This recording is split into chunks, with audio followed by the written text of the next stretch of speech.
नमस्कार, मैं धनंजय कुमार, द नागरिक में आपका स्वागत है। मुद्दा विशेष में आज हम दूसरे एपिसोड पे बात कर रहे हैं प्रोफेसर जगदीश्वर चतुर्वेदी जी के साथ। कल हम राहुल गांधी और नरेंद्र मोदी जी के तुलनात्मक अध्ययन कर रहे थे। अध्ययन ही कहना चाहिए, क्योंकि दोनों चरित्रों के बारे में बात कर रहे थे। आज फिर हम वहीं से आगे बढ़ेंगे और कल जहां हमने खत्म किया था कार्यक्रम वो ये था कि नरेंद्र मोदी जी ने 5 किलो का जो प्रोविजन किया है कि 5 साल हमने इसको बढ़ा दिया, तो वो किस लिए किया, क्यों किया? कि अभी कोरोना का समय तो है नहीं, अभी उस समय एक विषम परिस्थिति थी। हालांकि तब कहा था कांग्रेस के लोगों ने कि जैसे अमेरिका में, जैसे दूसरे यूरोपियन देशों में नगद राशि दी जा रही है नागरिकों को, वैसी दी जानी चाहिए, तो वो इसी को राहत तो नहीं दी गई।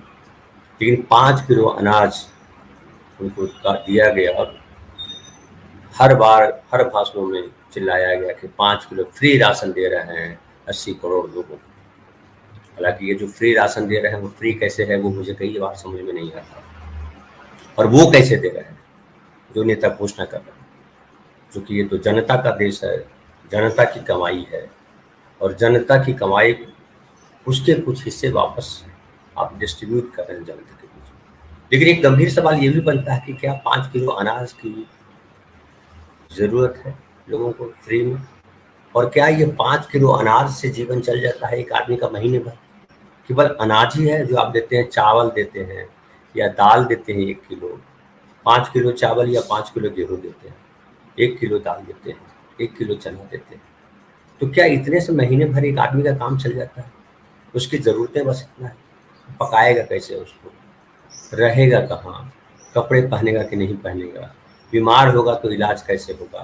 ये तमाम सारे सवाल हैं। कहीं आए जाएगा तो उसको पैसा लगता है, उसके परिवार में पढ़ाई करेंगे बच्चे, शादी ब्याह है, मरनी हरनी है, तमाम तरीके की चीज़ें। और 5 किलो अनाज देकर के अगर ये सरकार समझती कि हमारा काम खत्म हो गया, जनता के प्रति जो हमारी जवाबदेही वो पूरी हो गई, तो कैसे हो गई ये मुझे कई बार समझ में नहीं आया। हम बात करते हैं प्रोफेसर जगदीश्वर चतुर्वेदी जी के साथ, और जगदीश्वर चतुर्वेदी जी का हम स्वागत करते हैं। सर, आपका स्वागत है।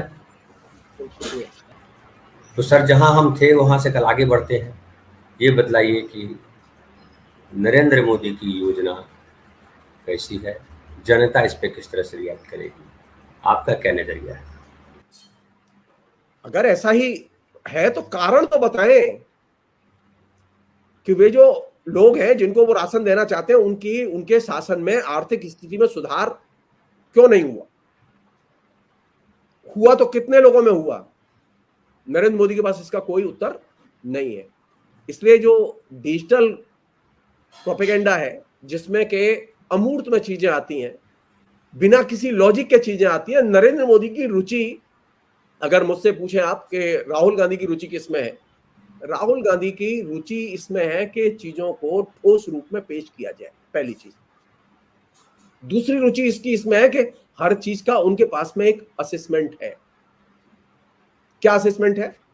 उसका एक बहुत ही अच्छा पक्ष है जो कि लोग नॉर्मली राहुल गांधी से बात करते थे, पता नहीं मुझे कि ध्यान देते हैं कि नहीं देते हैं, लेकिन मेरे दिमाग में जब आपने मुझसे कहा था 2 दिन पहले तो मेरे दिमाग में स्ट्राइक की थी, मैं सोच रहा था वो ये था कि राहुल गांधी यहां से काम नहीं कर रहे कि उनकी प्रतिष्ठा को क्या होगा, image, brand image. Narendra Modi की चिंता यह है कि उनकी ब्रांड इमेज किसी भी तरह से डैमेज नहीं होनी चाहिए, उनकी प्रतिष्ठा किसी तरह से कम नहीं होनी चाहिए। राहुल गांधी में फर्क यह है कि राहुल गांधी ये प्रतिष्ठा, ये जो सत्ता, इसका आकर्षण उनके पूरे कैंपेन के फ्रेमवर्क के बाहर है, और ये बहुत बड़ी चीज है। ये एक तरह से राहुल गांधी को रेडिकल बनाती है। राहुल गांधी के तो क्रांतिकारी नहीं है, लेकिन वो जो नेचर है उसकी, जिस तरह से वो काम कर रहा है, उसमें वो एलिमेंट ऑटोमेटिकली एंटर कर रहा है जो कि एक रेडिकल एलिमेंट है। नहीं, आप एक गौर कीजिए सर, एक लाइन बोल देता हूँ कि छत्तीसगढ़ में जो अनाउंस किया कि केजी से लेकर के पीजी तक की शिक्षा फ्री, अगर ये राष्ट्रीय नीति हो जाए तो वाकई का क्रांतिकारी होगा सर। नहीं, वो तो होगा ही, वो तो होगा ही। मेरा एक और भी है जो कि वो भी बहुत फूक फूक के कदम रख रहे हैं। देखिए, आप पिछले 10 साल में देश जहां पहुंचा दिया गया है, वहां आपको अब बहुत मूलगामी किस्म के चेंज करने पड़ेंगे। आपने बड़ी मुश्किल से पिछले मनमोहन सिंह के टाइम में करीब 30 करोड़ लोगों को गरीबी की रेखा के नीचे से ऊपर निकाला। अब इन्होंने क्या किया कि 10 साल में उन लोगों को लौटा के गरीबी रेखा के नीचे पहुंचा दिया, उससे ज्यादा लोगों को नीचे कर दिया। तो उससे भी ज्यादा भयानक क्या किया कि ये जो मिडिल क्लास है उसमें एक बड़े सेक्शन को उन्होंने नीचे पहुंचा दिया। मिडिल क्लास का डिक्लाइन हमारे यहाँ पहले नहीं हुआ कभी भी। पहली बार ऐसा हुआ कि मिडिल क्लास जो है वो धकेल के नीचे कर दिया गया आर्थिक तौर पर। ये जो चीज है, ये चीज अब एक नए किस्म के जिसे कहें कि एजेंडे की डिमांड करती है, और इसको कांग्रेस ने सही पकड़ा है। इसका श्रेय निश्चित तौर पर राहुल गांधी को जाता है, क्योंकि उन्होंने जो जीत की है वो जीत अपनी जगह ठीक है। और उसमें जो इंपॉर्टेंट चीज है एक और, वो ये कि राहुल गांधी को पार्टिसिपेटरी या लोकतंत्र में शिरकत करने वाली जो जनता है वो पसंद है। राहुल गांधी लोकतांत्रिक जनता के निर्माण में लगे हुए। ये जो लोकतांत्रिक जनता का जो ढांचा तोड़ा गया था, राहुल गांधी का अगर मुझसे पूछा है जो इधर के दौर में जो सबसे बड़ा डेवलपमेंट है, जिसको आपने उनकी जो पैदल यात्रा से आपने जोड़ा था कि उन्होंने जो पैदल मार्च किया भारत जोड़ो वाला, लेकिन उसमें जो इंपॉर्टेंट फैक्टर है वो क्या है? इंपॉर्टेंट फैक्टर यह है कि लोकतांत्रिक जनता का निर्माण करो। लोकतांत्रिक जनता का निर्माण किए बिना आप डेमोक्रेसी नहीं बचा सकते। उस यात्रा का एकमात्र मैसेज यह था कि डेमोक्रेसी क्या है, डेमोक्रेटिक वैल्यूज क्या है, इन पर बात करें लोग, और ये सोचें कि डेमोक्रेसी बहुत जरूरी है। तो ये जो लोकतांत्रिक जनता का निर्माण करना और इस पर जोर देना, अभी जो यहां पर भी देखा, राजस्थान में भी देखा, ये हिमाचल में भी चल रहा है प्रोसेस, कर्नाटक में भी चल रहा है, पहले भी था। वो क्या चीज थी जिस पर कि कांग्रेस सबसे ज्यादा इंफेसिस देती रही है, जिसका कि इन्होंने सबसे ज्यादा मैनिपुलेट किया है, और मैनिपुलेट नहीं किया, उसको डैमेज किया है? वो क्या था? डिसेंट्रलाइजेशन पावर का। जनता की हर स्तर पर शिरकत प्रशासन में। अब स्थिति यह है कि सिर्फ दलालों की शिरकत है प्रशासन में, और किसी की शिरकत नहीं, और बीजेपी की शिरकत है। तो दूसरा जो बड़ा एलिमेंट है जिसको के फोकस करके राहुल गांधी सेंटर में ला रहे हैं, वो ये कि हमें एक ऐसी डेमोक्रेसी चाहिए जिसमें कि जनता शिरकत कर सके। हमें एक ऐसी डेमोक्रेसी चाहिए जिसमें जनता डेमोक्रेटिक हो। हमें फेनेटिक जनता नहीं चाहिए, हमें लोकतांत्रिक जनता चाहिए जी।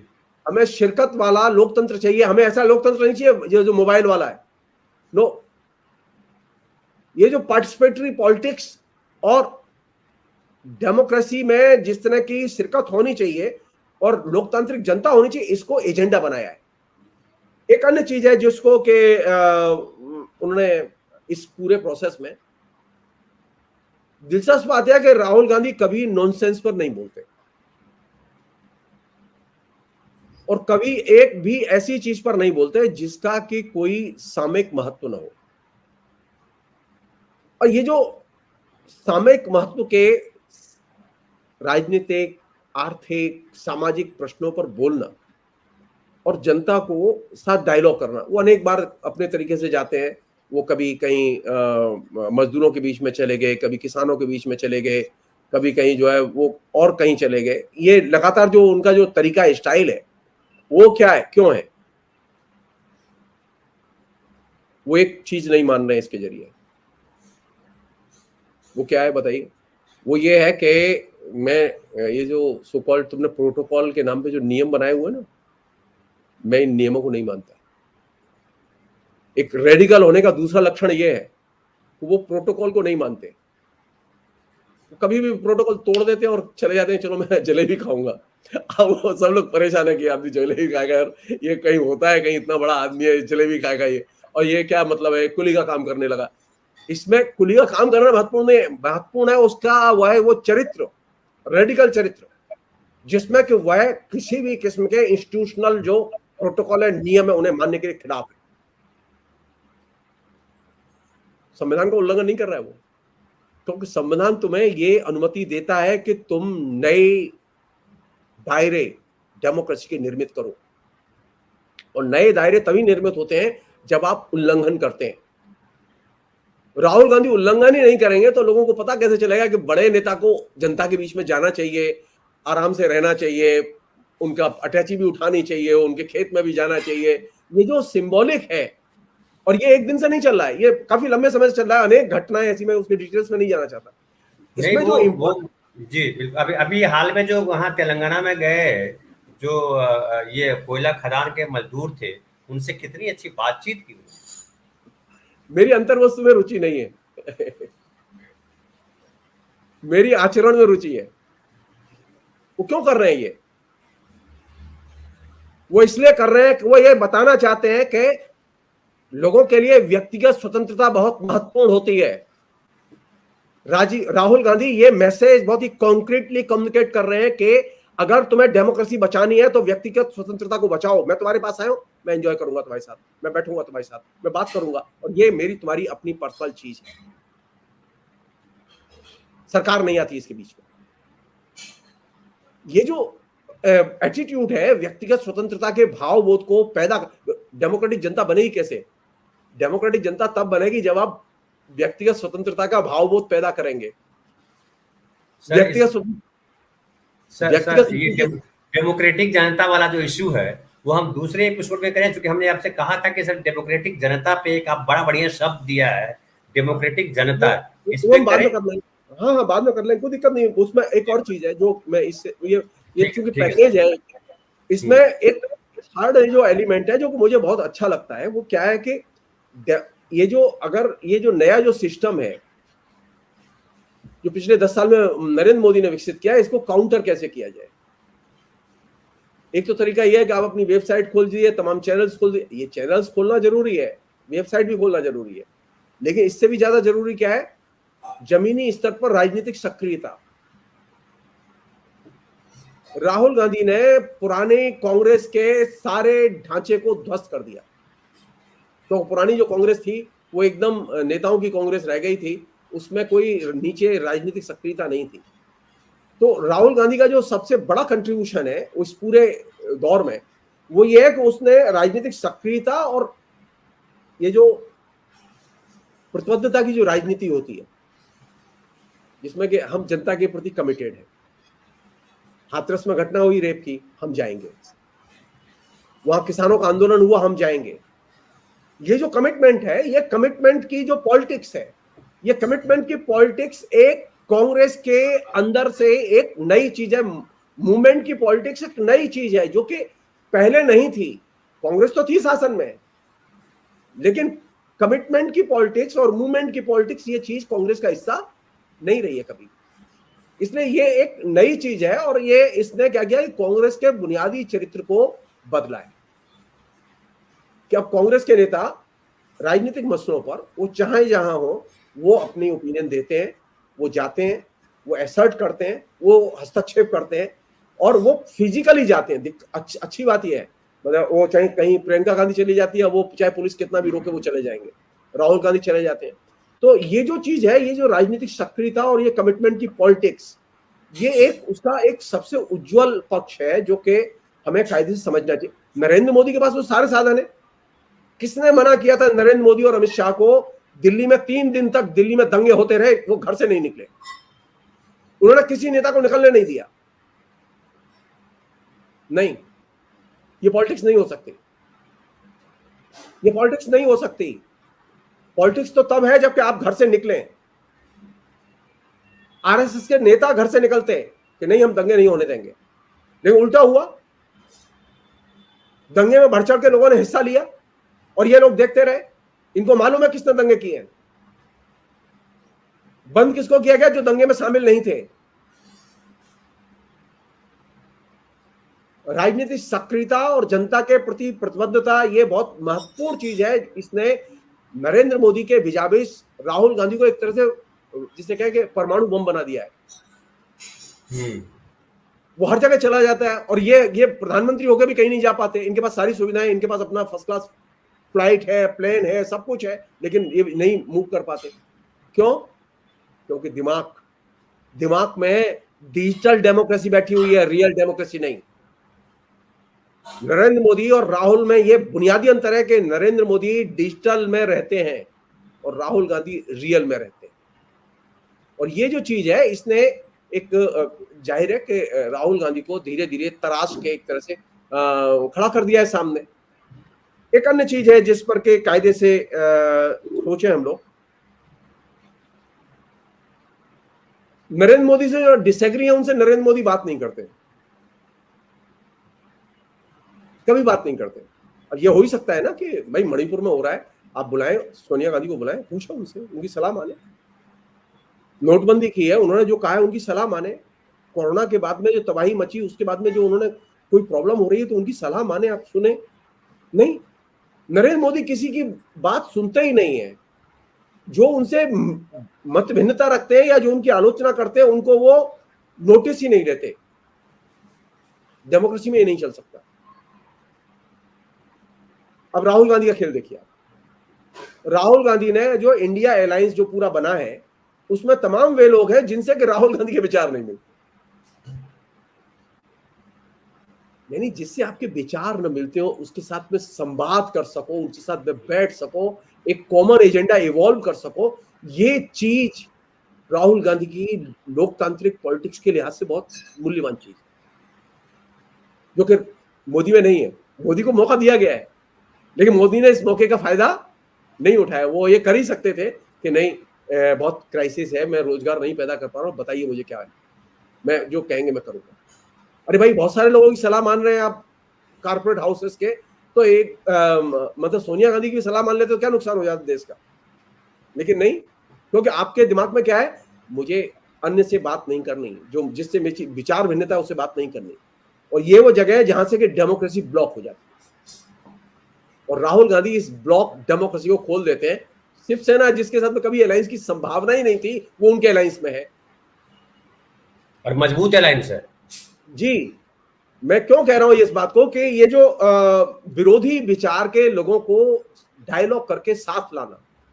अब आप सोचिए, राहुल गांधी सीताराम येचुरी से भी बात कर रहे हैं, राहुल गांधी ममता से भी बात कर रहे हैं, राहुल गांधी शिवसेना से भी बात कर रहे हैं, राहुल गांधी अखिलेश यादव से भी बात कर रहे हैं, सबको साधे हुए हैं।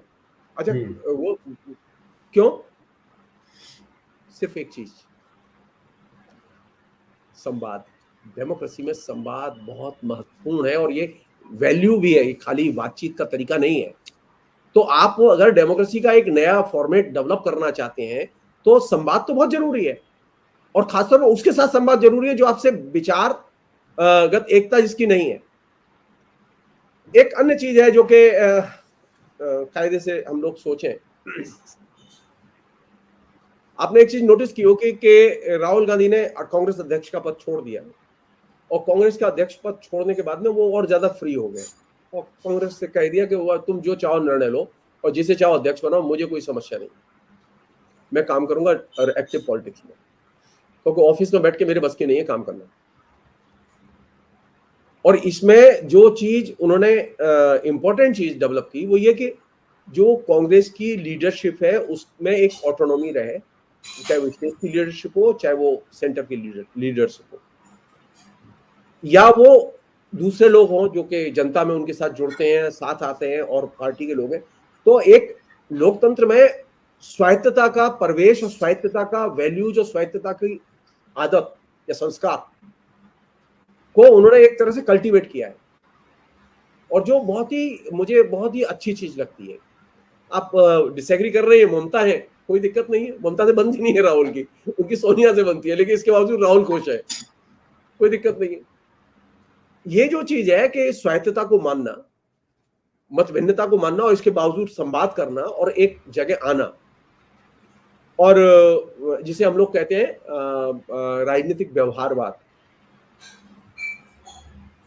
तो आखिरी चीज मैं कह रहा हूं आपसे वो ये कि राहुल गांधी का जो सबसे बड़ा कंट्रीब्यूशन है वो ये है कि उसने एक नए राजनीतिक व्यवहारवाद को जन्म दिया। और ये जो राजनीतिक व्यवहारवाद है, ये बहुत ही इंपॉर्टेंट चीज है। इसने पूरी जो बहुसंख्यकवादी राजनीति जो पिछले 10 साल में विकसित हुई, उसके लिए उसने चुनौती पैदा की है। बहुसंख्यकवादी राजनीति को कैसे चुनौती दी जाए, किसी के समझ में नहीं आ रहा था ये। बिल्कुल। और ये जो राजनीतिक व्यवहारवाद जो इन्होंने डेवलप किया, उसने एक मजेदार चीज पैदा की राजनीतिक व्यवहारवाद में। भाई अब महाराष्ट्र तो बने, ठीक है, उद्धव ठाकरे और शरद पवार तय करें, हम तो जो कहेंगे मान लेंगे, हमें जो कुछ कहना है इनसे कान में कह देंगे, बाकी ये जो इच्छा हो तय करें, हम मान लेंगे। ये जो चीज है, इसमें जो ऑटोनॉमी आप दे रहे हैं दूसरों को, तो वो भी तो आपको ऑटोनॉमी दे रहा है। तो व्यवहार में स्वायत्तता का आना एक बहुत ही मूल्यवान चीज है, जिसको के और नरेंद्र मोदी का तो किसी को स्वायत्तता है ही नहीं। सिर्फ नरेंद्र मोदी को स्वायत्तता है और किसी को स्वायत्तता नहीं, सब सबऑर्डिनेट है। राहुल गांधी के यहाँ और इंडिया अलायंस में सारे लोग स्वायत्त हैं अपने निर्णय लेने के लिए। कोई उनके यहाँ बंधन नहीं है, गठबंधन है, बंधन नहीं है। लेकिन एनडीए में बंधन है, गठबंधन नाम की कोई चीज नहीं है। और ये जो फर्क है पॉलिटिक्स का, ये ऐसा फर्क है जिसने के एक नई चीज पैदा की है। ये उस पूरे फ्रेमवर्क का जिसे मैं आपसे साझा करना चाहता हूँ, उसका आखिरी हिस्सा है। वो क्या चीज पैदा किया कि ये जो राजनीतिक व्यवहारवाद पैदा किया है, और इसके चलते एक नई चीज पैदा हुई है। वो क्या हुआ है? नए सिरे से कल्याणकारी राज्य का कॉन्सेप्ट राहुल गांधी ने डेवलप किया। ये तमाम किस्म की जो स्कीम लगातार आ रही हैं, हर इलेक्शन में आ रही हैं और नीचे तक जा रही हैं, और वो एक्सेप्ट भी हो रही हैं, वो इम्प्लीमेंट भी हो रही हैं, वो धीरे धीरे धीरे जनता समझ भी रही है इसे। तो ये जो कल्याणकारी राज्य का एक विजन वह था जिसमें जो नेहरू ने दिया था, ये उससे ज्यादा विकसित विजन है। नेहरू ने किसी को ये नहीं कहा था कि फ्री शिक्षा थी, लेकिन ये नहीं कहा था कि हम तुम्हें 3,000 रुपए महीने देंगे, क्योंकि इतनी इकोनॉमिक तबाही मची है कि लोगों के पास पैसे तो है ही नहीं, कोई तो पैसे देगा। सरकार ने कोरोना के बाद पैसे नहीं दिए लोगों को। कांग्रेस ने सजेस्ट किया था कि तुम 7,000 रुपया पर मंथ दो पर व्यक्ति, तो उससे क्या इकोनॉमी चंगी हो जाएगी। नरेंद्र मोदी माने नहीं, उन्होंने कहा नहीं 5 किलो राशन दूंगा मैं, इससे ज्यादा नहीं दूंगा। तो अब 5 किलो राशन में तो 5 किलो का ही काम होगा। 7,000 रुपए पर हेड दिया जाता तो उससे इकोनॉमी चंगी होती। अमेरिका की इकोनॉमी खड़ी हो गई, लेकिन भारत की इकोनॉमी कोलैप्स कर गई। अगर राहुल गांधी की और सोनिया गांधी की बात मान ली गई होती तो हिंदुस्तान पैरों पर खड़ा होता और नरेंद्र मोदी अनचैलेंज लीडर होते। लेकिन नरेंद्र मोदी ने अपनी जिसे कहें बेवकूफी से उनके सुझाव को नहीं माना। सो अल्टीमेटली वो कालिदास साबित हुए, जिस डाल पर बैठे थे उसी डाल को काटने लगे। वो जो स्थिति हुई, तो नया जो मुझे लगता है कि ये जो व्यवहारवाद जो राजनीति में शुरू हुआ, उसने एक कल्याणकारी राज्य का नया विजन, जो कि नेहरू से विकसित विजन और नेहरू से फर्क भी है उसका, वो विजन दिया। और ये विजन ये सस्टेन करेगा। प्रधानमंत्री कौन होता है, सरकार किसकी बनती है, ये चर्चा की चीज नहीं है। बात यह है कि ये आइडिया अब आ चुका है और ये आइडिया अब चलेगा। इस आइडिया का ही दबाव है कि नरेंद्र मोदी कह रहे हैं 5 साल राशन दूंगा, अभी चिंता मत करिए वो क्या क्या देंगे। सवाल यह है कि तुम अपनी तरफ से जो कह रहे हो, क्यों कह रहे हो? कल तक तो तुम हल्ला कर रहे थे कि ये जो है ये क्या कहते इस तरह से सरकारी मद से पैसे नहीं खर्च किए जाने चाहिए, इस तरह से नहीं दिए जाने चाहिए, और आज अब तुम ही कह रहे हो। तो कोई चीज है ऐसी, वो क्या है? नरेंद्र मोदी कल्याणकारी राज्य के विजन को स्वीकार नहीं करते। वे राशन और भुखमरी के विजन को स्वीकार करते हैं। फ्री राशन और भुखमरी, ये विजन है उनकी डेमोक्रेसी का।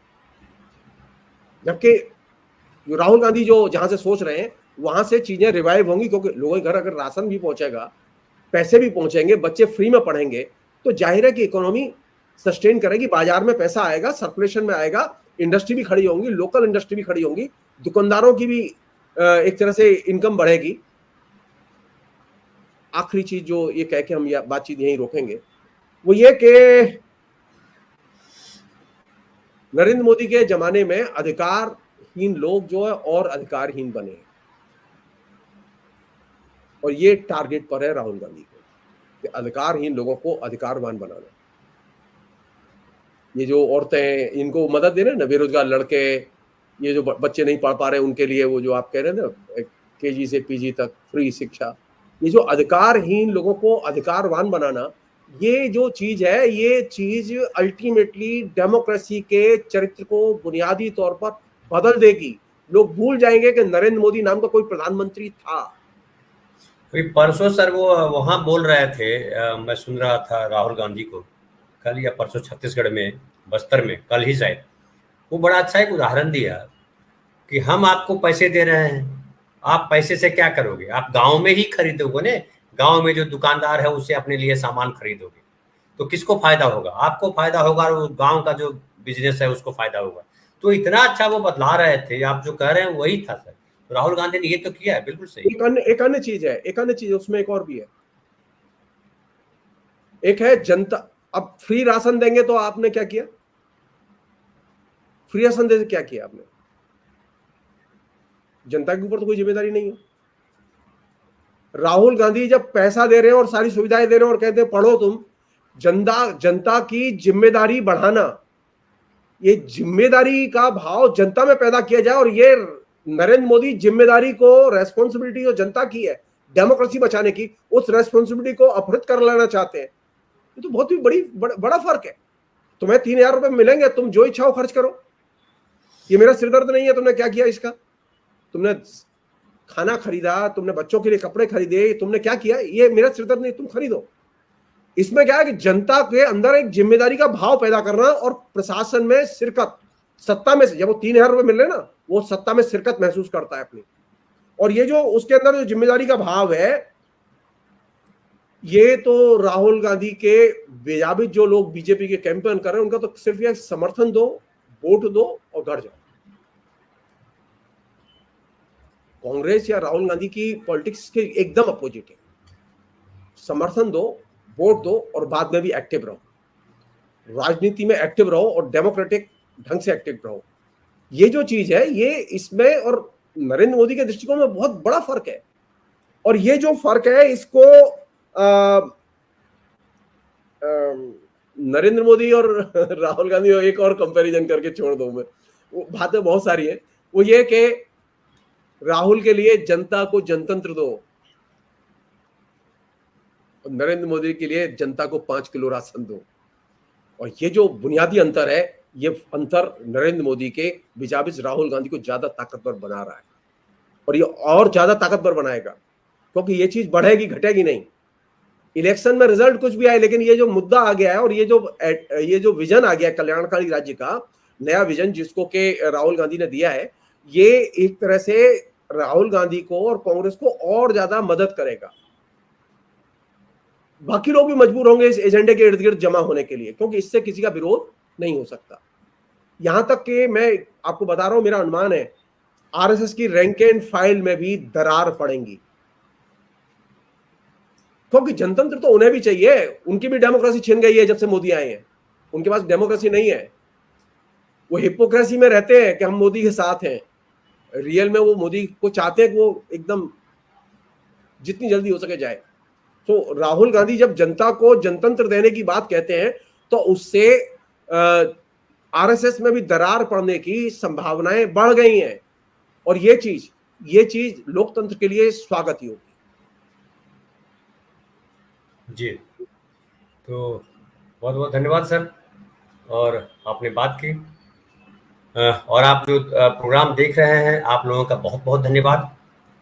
हम फिर मिलेंगे नए कार्यक्रम के साथ, और मुद्दा विशेष में इसी तरह हम अलग अलग मुद्दों पर बात करते रहेंगे। कभी जगदीश्वर सर रहेंगे, कभी कोई और रहेंगे, कभी कोई और रहेंगे, और हमारी कोशिश है कि मुद्दा विशेष एक ऐसा कार्यक्रम बने, आधे घंटे का, 40 मिनट का, जिसके माध्यम से हम खुद को एजुकेट करें, हम आसपास को अवेयर करें, आसपास को एजुकेट करें, क्योंकि एजुकेटेड समाज ही जो है एक बेहतर देश, एक बेहतर नागरिक बना सकता है।